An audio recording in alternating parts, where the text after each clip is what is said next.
नमस्कार, मी श्वेता. सामसंजीवनी या आरोग्य विशेष कार्यक्रमात आपल्या सगळ्यांचं स्वागत. खुब्याच्या सांध्यांचे आजार आणि हिप प्रिझर्वेशन यावरच आज आपण चर्चा करणार आहोत आणि आपल्याला मार्गदर्शन करण्यासाठी आपल्यासोबत आहेत पिंपरी चिंचवडच्या आस्था हॉस्पिटलचे निष्णात orthopaedic surgeon doctor Dinesh Patil आणि डॉक्टर श्याम शिंदे. सगळ्यात आधी आपण दोघांचे स्टुडिओत स्वागत करूयात. नमस्कार डॉक्टर, खूप खूप स्वागत आहे. आपण चर्चा करण्याआधी दोघांचीही ओळख आपल्याला करून देऊ इच्छिते. डॉक्टर दिनेश पाटील हे एक निष्णात ऑर्थोपेडिक सर्जन असून ते सर्व प्रकारच्या फ्रॅक्चर आणि सांधेरोपण शस्त्रक्रियेमध्ये पारंगत आहेत.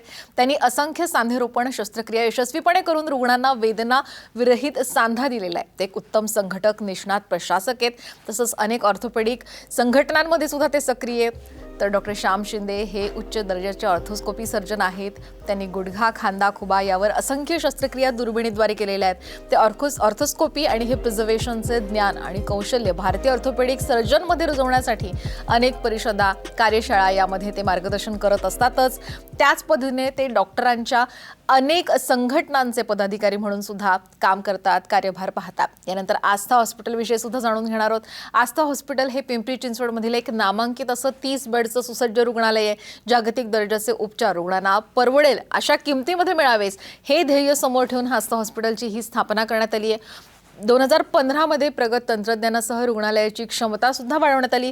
2017 मध्ये हॉस्पिटलला NABH प्रमाणपत्र प्राप्त करण्यामध्ये यश मिळालेले आहे. एक गोष्ट आवर्जून सांगावीशी वाटते ती म्हणजे आस्था हॉस्पिटलमधील सर्व डॉक्टर, कर्मचारी हे अगदी कुशल आहेत, अनुभवी आहेत आणि उत्तम दर्जाची सेवा सुद्धा रुग्णांना देण्यासाठी ते नेहमी तत्पर असतात. चला तर मग आजच्या चर्चेला आपण सुरुवात करूया. डॉक्टर दिनेश, मला सगळ्यात आधी तुमच्याकडे यायचं आहे की खुबा हा सांधा नेमका कुठे असतो आणि कसा नेमका असतो? खुबा हा आपल्या शरीरातला एक महत्त्वाचा सांधा आहे. आपली कंबर आणि मांडी याच्यामध्ये हा खुब्याचा सांधा असतो. यामध्ये आपलं जे कमरेचं हाड आहे, ज्याला आपण पेल्विस म्हणतो, त्यामध्ये एक सॉकेट असतं आणि मांडीचं जे हाड आहे त्याच्यामध्ये एक बॉल असतो. हा बॉल आणि सॉकेट या प्रकारातला सांधा आहे, ज्याला आपण उखळीचा सांधा म्हणतो. तसेच यामध्ये सॉकेटच्या बाजूला लॅब्रम नावाचं एक आवरण असतं, ज्याला आपण एक रबर रिंगसारखं आवरण असतं, ज्यामुळे त्या सांध्याला स्थैर्य मिळतं. तसेच ह्या सांध्यामध्ये कार्टिलेज असतं, जे ह्या दोन हाडांच्या स्मूथ मुवमेंटसाठी त्यांना मदत करतं. तसेच या सांध्याला अनेक स्नायुबंध तसेच स्नायू हालचाल करण्यासाठी मदत करतात. यापैकी कुठल्याही स्ट्रक्चरमध्ये काही आजार उद्भवल्यास आपल्याला खुब्यामध्ये दुखण्याचा त्रास होऊ शकतो. नक्कीच. खरं आता यानंतर डॉक्टर श्याम शिंदे यांच्याकडे मला वळायचं आहे. खरं खुब्याच्या सांधा दुखण्याची नेमकी कारणं काय असतात? खुब्याच्या सांधा दुखण्याचे तशी अनेक कारणे आहेत. त्यामध्ये काही सर्वश्रुत म्हणजे सर्वांना माहिती होईल, कळेल अशा प्रकारचे असतात, ज्यामध्ये खुब्याच्या सांध्याचं फ्रॅक्चर होणे, सांधेवातासारखा आजार किंवा त्याचे जंतुसंसर्ग होणे, ज्याला सेप्टिक आर्थरायटिस म्हणतो, किंवा वयानुसार जो सांधा खराब होतो, ज्याला ऑस्टिओआर्थरायटिस म्हणतात. खुब्याच्या बॉलचा रक्तपुरवठा जाणे, ज्याला अवेस्क्युलर नेक्रोसिस म्हणतो आपण किंवा AVN म्हणतो, जो पोस्ट कोविड खूप वाढलेला आहे. हे असे सर्वश्रुत कारणे आहेत. परंतु जे कॉमन आहेत पण सर्वश्रुत नाहीत अशी काही कारणे आहेत, ज्यामध्ये फेमोरो असेटेबलर इम्पिंजमेंट आहे, जे FAI असं शॉर्ट फॉर्ममध्ये आपण म्हणू शकतो. सेकंडली पायरिफॉर्मिस सिंड्रोम आहे, डीप ग्लुटियल पेन सिंड्रोम आहेत. आता ही नावं सायंटिफिक आहेत, कळणार नाहीत, पण मी एन्युमरेट करतो सर्व. त्यानंतर जे स्नायू असतात खुब्याच्या सांध्याभोवतालचे, त्याचे बरेचसे आजार असतात, म्हणजे जसं टियर आहे, अबडक्टर टियर आहे, ग्लुटियस मॅक्झिमस टेंडिनायटिस आहे, पायरिफॉर्मिस टेंडिनायटिस आहे, अशा बऱ्याच प्रकारचे स्नायूंचे आजार असतात. त्यानंतर खुब्याच्या बाजूचा जी गादी असते त्या गादीची सूज येणे, ज्याला ट्रोकेंट्रिक बर्सायटिस म्हणतो, इलियोट्युबल बँड सिंड्रोम आहेत, अनेक प्रकारचे कॅन्सर असतात, इन्स्टेबिलिटी आहे, असे अनेक कारणं आहेत जे की सांध्याच्या दुखण्यासाठी कारणीभूत असतात. डॉक्टर श्याम, जसं तुम्ही म्हणालात ते अगदी खरं आहे, पण हे प्रिझर्वेशन नेमकं काय आहे, थोडंसं या बाबतीत विस्ताराने सांगू शकाल का? हिप प्रिझर्वेशन ॲक्च्युली हा कन्सेप्ट जो आहे, हे आता आपण जे आजार ऐकले किंवा मी आजार हे नमूद केले आत्ता, याच्यापैकी बरेचसे आजार असे असतात की ज्यांचा उपचार नाही केला तर त्याचा परिणाम सतत त्रास आणि परिणामी तो सांधा खराब होणे व त्याला भविष्यात सांधारोपणाची शस्त्रक्रिया लागणे, हे अशा स्वरूपात त्याचं रूपांतर होऊ शकतं. हे टाळण्यासाठी जे ज्ञान आहे, जे निदान जे टूल्स आहेत आणि त्याचे उपचार पद्धती आहेत, या उपचार पद्धती अवलंबणे हे या सर्व आजार टाळण्यासाठी याला हिप प्रिझर्वेशन म्हणतात. हे उदाहरणार्थ पाहायचं झालं तर FAI म्हणजे फिमोरॅसिटॅब्युलर इम्पेजमेंट यामध्ये बॉल आणि कप यांचा जो संपर्क येतो, ॲबनॉर्मल संपर्क आला, असामान्य संपर्क आला तर तो सांधा त्रास द्यायला सुरुवात करतो, जांघेत पेन व्हायला लागतो, दुखायला लागतं. हे अशा पद्धतीनं काही आजार आहेत, हे आजार ट्रीटेबल असतात वेळेत जर उपचार केले तर. आणि या सर्व गोष्टींना भविष्याचे जे कॉम्प्लिकेशन विचार करता टाळण्यासाठी ज्या उपचार पद्धती अवलंबतो, सर्जरी असो अथवा कन्झर्वेटिव्ह मेथड्स असतो, त्याला आपण हिप प्रिझर्वेशन म्हणतो. डॉक्टर श्याम, जसं तुम्ही FAI विषय सांगत होता, थोडंसं आणखीन विस्तृत याविषयी सांगणार का, जरा आम्हाला जाणून घ्यायला आवडेल. FAI जसं मी आत्ताच बोललो, तर बॉल आणि कप याचा जो कॉन्टॅक्ट आहे, ॲबनॉर्मल संपर्क ज्याला म्हणतो, यामध्ये बॉलला उंचवटा असणे किंवा कप जास्त कव्हर करणे, याच्यामुळं लॅब्रम जे स्मूथ कव्हरिंग असतं किंवा जे रबरी रिंग असते, ज्याला सायंटिफिकली लॅब्रम म्हणतो, ते खराब होतं किंवा ते सांध्याचं कार्टिलेज खराब होतं. हे अशा प्रकारे FAI मॅनिफेस्ट होतो. याच्यामध्ये 3 प्रकार आहेत. एक कॅम मॉर्फॉलॉजी आहे किंवा कॅम टाईप म्हणतो, दुसरं पिन्सर टाईप आहे आणि तिसरं मिक्स टाईप आहे. चौथा एक सब टाईप म्हणू शकतो, ज्याला सबस्पाईन इम्पिंजमेंट म्हणतात. तर यामध्ये कॅममध्ये बॉलच्या साईडनं म्हणजे कप आणि बॉलच्या जॉईंटमध्ये बॉलच्या साईडनं चेंजेस होतात. जॉईंट नॉर्मल असतो परंतु त्यांचा संपर्क अबनॉर्मल असतो, ज्यामध्ये बॉल आणि नेक याच्या जंक्शनला उंचवटा येतो किंवा नेक जाड होते. त्यामुळं काही पर्टिक्युलर मुवमेंटमध्ये हे एकमेकांना अडथळा निर्माण करतात आणि जॉईंट डॅमेज करतात. हे झालं कॅम. दुसरा जो प्रकार आहे तो आहे पिन्सर. पिन्सरमध्ये कप जो आहे ज्या प्रमाणात ते बॉलला कव्हर करायला पाहिजे त्यापेक्षा जास्त व्यापतो, म्हणजे त्याला ओव्हर कव्हरेज म्हणतो. आणि ते एका पर्टिक्युलर मुवमेंटला, जसे कॅमच्या बाबतीत बोललो, या मुवमेंटलासुद्धा हा कप त्याच्या नेकला टच करतो किंवा अडथळा निर्माण करतो. तर त्यामुळे सुद्धा लॅब्रम इंज्युअर होतं, डॅमेज होतं, कार्टिलेज डॅमेज होतो आणि परिणामी सांधा खराब होतो. आता तिसरा जो टाईप आहे मिक्स्ड. हे मिक्स्ड म्हणजे ह्या दोन्ही गोष्टी असणे आणि हा जास्त जास्त कॉमन प्रमाणात किंवा जास्त प्रमाणात आढळणारा आजार आहे. हे असे 3 FAI. नाही, जसं डॉक्टर श्याम तुम्ही सांगताय, खूप छान मार्गदर्शन करताय. याची लक्षणं काय नेमकी आहेत आणि हे ओळखावं कसं, याबाबत काही सांगू शकाल का? जर आपण एक्सरे पाहिले बऱ्याचशा नॉर्मल पेशंटचे सुद्धा, तर हे खूप प्रमाणात आढळतं किंवा खूप जास्त संख्येनं आढळतं. पण सर्वांनाच याची लक्षणे किंवा ह्याचे परिणाम भोगावे लागतात असं काही नाही आहे.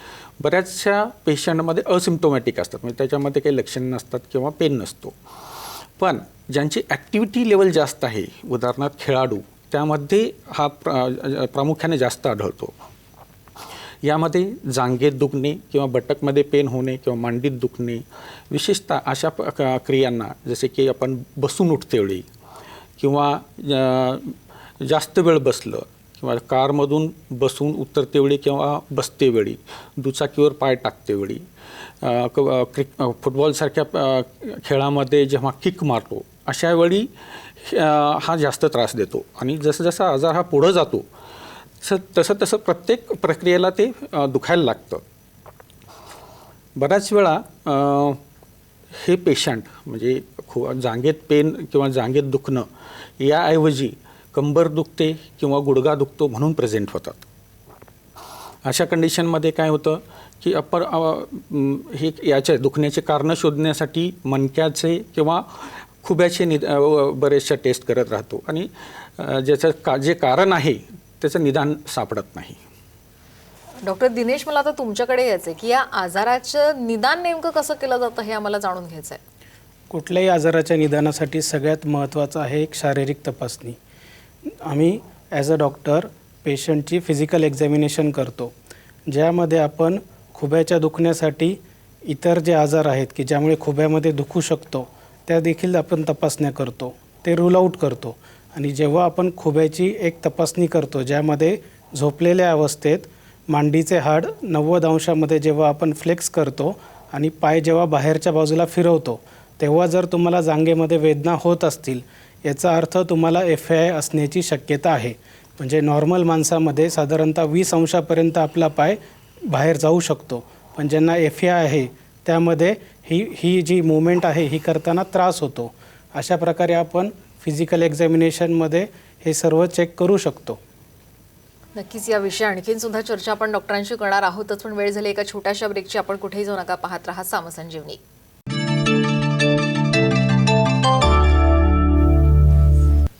ब्रेक नंतर आपल्या सगळ्यांचं पुन्हा एकदा स्वागत आहे. खुब्याच्या सांध्याचे आजार आणि हिप प्रिझर्वेशन याविषयी आपण चर्चा करतोय. डॉक्टर दिनेश पाटील आणि डॉक्टर श्याम शिंदे आपल्याला मार्गदर्शन करतायत.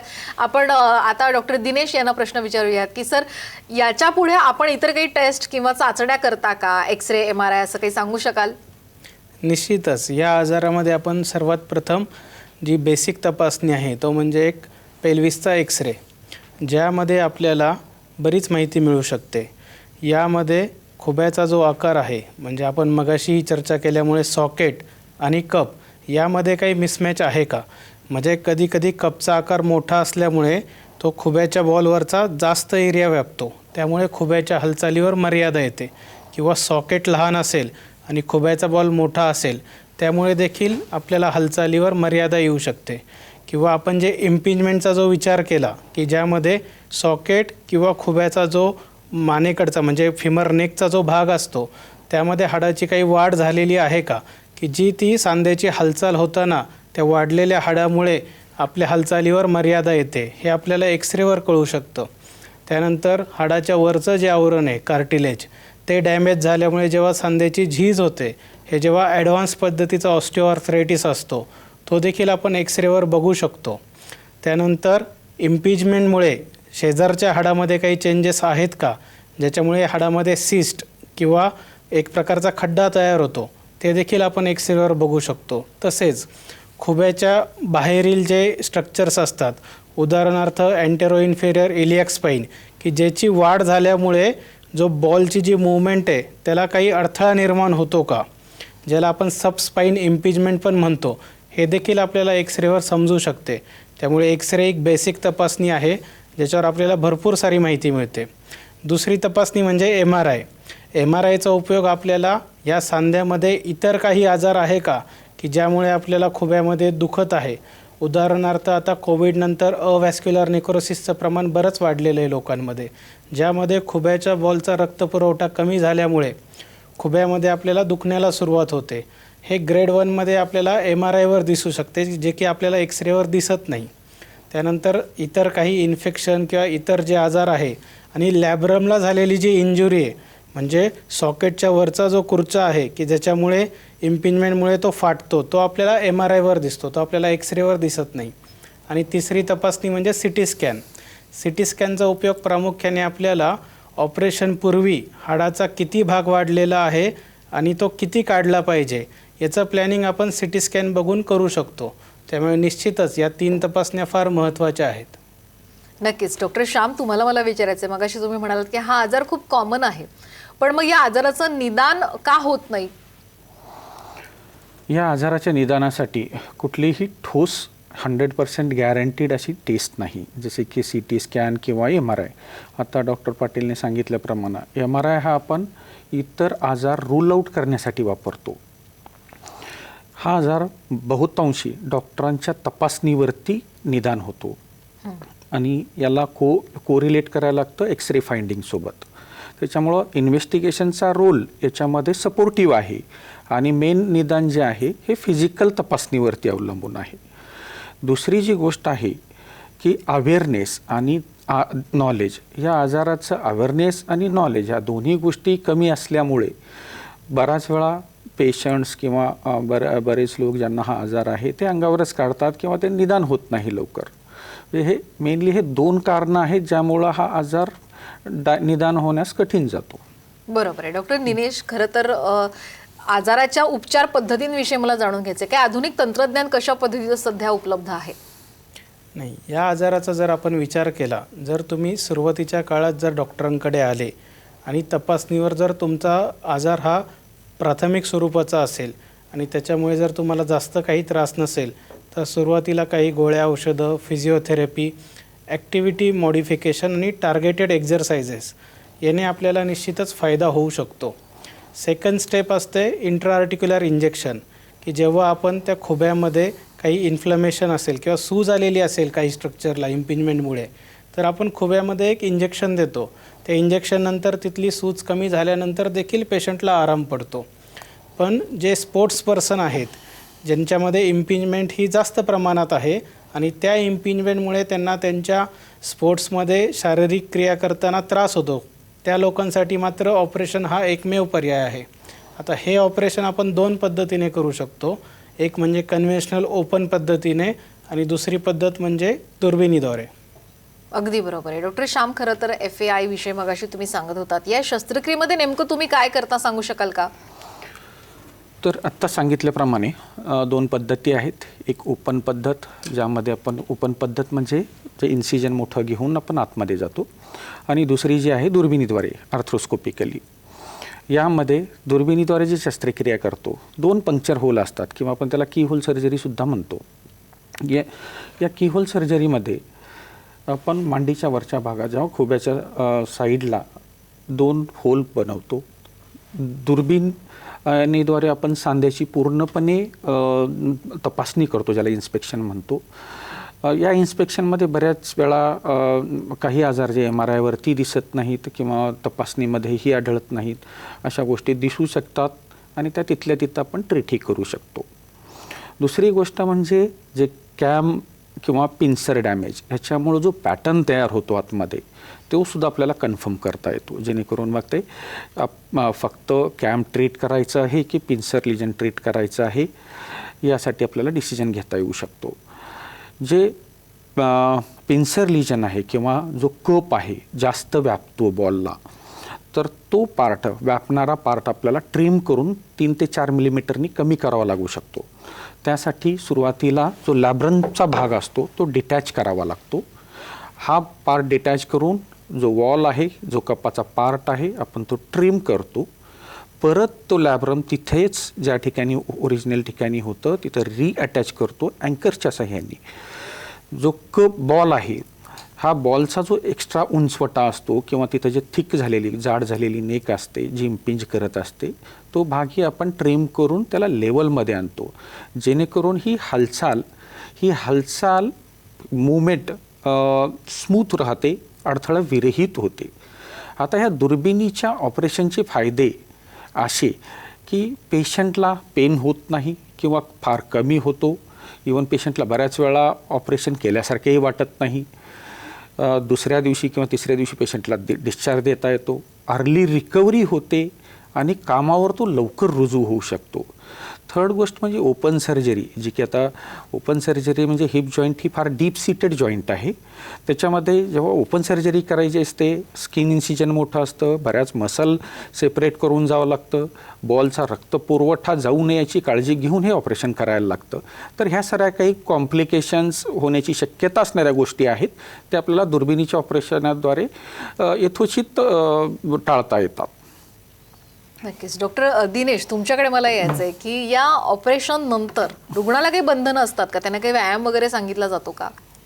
निश्चितच. या ऑपरेशननंतर समजा शिंदे सरांनी सांगितल्याप्रमाणे जर आपल्याला लॅब्रम हे रिपेअर करावं लागलं, म्हणजे त्या ठिकाणी अँकरच्या साह्याने जर आपण ते टाके टाकलेले असतील, तर आपल्याला 3 आठवडे वॉकरचा उपयोग करावा लागतो. ऑपरेशन झालेल्या पायावर 3 आठवडे भार घ्यायचा नसतो. पण पॅसिव्ह एक्झरसाइजेस, स्टॅटिक सायकलिंग हे व्यायाम आपण निश्चितच सुरू करतो. 3 आठवड्यानंतर तुम्ही तुमचं दैनंदिन काम सुरू करू शकता. आणि जर लॅब्रम रिपेअर करण्याची गरज नसेल तर तुम्ही दुसऱ्या दिवसापासून चालू फिरू शकता. नक्कीच. आणि हिप अर्थोस्कोपी यामध्ये खरं तर तुम्हाला काही आव्हानांना सामोरं जावं लागतं का? डॉक्टर शिंदे, मला तुमच्याशी बोलायचं आहे. ज्यावेळी मी हिप अर्थ्रोस्कोपी सुरू केली त्यावेळी भारतामध्ये आधुनिक तंत्रज्ञान यासाठी लागणारे संसाधने हे उपलब्ध नव्हती. कारण फार बोटावर मोजणे इतके डॉक्टर्स, ऑर्थोपेडिक सर्जन्स भारतामध्ये हिप अर्थ्रोस्कोपी करायचे. त्यामुळं जे सुरुवातीच्या काळात कोणालाही जे आव्हानांना सामोरं जावं लागायचं तो प्रकार माझ्या बाबतीतही घडला. उपकरणं अवेलेबल नसायची, तर आपल्याला परदेशातून ते मागवून घ्यावं लागायची, त्याच्यामध्ये वेळ जायचा, बऱ्याच वेळा भेटायचे नाही. तर हे सुरुवातीच्या काळात ह्या स्ट्रगलला सामोरं जावं लागलं. त्यानंतर मी आत्ता सांगितलं की हिप जॉईंट ही फार डीप सीटेड जॉईंट आहे. इतर जॉईंटमध्ये जसं नी म्हणा, शोल्डर म्हणा, त्यामध्ये ट्रायंग्युलेशन, आता हे टेक्निकल गोष्ट आहे, समजणार नाही, पण थोडक्यात सांगण्याचा प्रयत्न करतो. ट्रायंग्युलेशन म्हणजे दोन साईडनं, एका साईडनं दुर्बीण, दुसऱ्या साईडनं उपकरणे जातात. हिप जॉईंट एक अशी एकमेव जॉईंट आहे ज्यामध्ये एकाच साईडनं दोन्ही हे करायला लागतं, की एकाच साईडनं स्कोपही जातो आणि त्याच साईडनं आपल्याला उपकरणेही हे करावं लागतात, आतमध्ये घालावं लागतात. दुसरी गोष्ट म्हणजे हे जॉईंट कर्व्ड आहे आणि उपकरणं असतात स्ट्रेट. बरोबर. त्यामुळं हे कर्व जॉईंटमध्ये स्ट्रेट उपकरणानं सर्व भागापर्यंत पोहोचणं हे पण एक चॅलेंजेस राहतं. पण आता या गोष्टीवरती बरेचसे आधुनिक उपकरणंही आले, तंत्रज्ञानही आले आणि आत्तापर्यंत आम्ही आमच्या आस्था हॉस्पिटलमध्ये सर्व गोष्टींनी सुसज्ज असं हिप प्रिझर्वेशन सेंटर, म्हणजे अर्थातच हे इंडियामधलं वन ऑफ द म्हणेल मी, एकमेव म्हणणार नाही, पण वन ऑफ द हॉस्पिटल आहे की जे आपल्याला या सुविधांचा लाभ करून घेण्यास निश्चितच फायद्याचं राहील. प्रेक्षकांनाही विनंती करायची, खुब्याशी संबंधित कुठल्याही समस्या असतील तर तुम्ही नक्कीच आस्था हॉस्पिटलला व्हिजिट द्या. तुमचे जुने रिपोर्ट सुद्धा घेऊन जा, जेणेकरून तुम्हाला या समस्येतनं नक्कीच मुक्तता मिळू शकेल. खरं तर डॉक्टर दिनेश आणि डॉक्टर श्याम इथे आलात, खूप छान मार्गदर्शन केलं, मनापासून धन्यवाद. यानंतर साम संजीवनीमध्ये वेळ झाली इथेच थांबण्याची. आपण कुठेही जाऊ नका, पाहत रहा साम टीव्ही.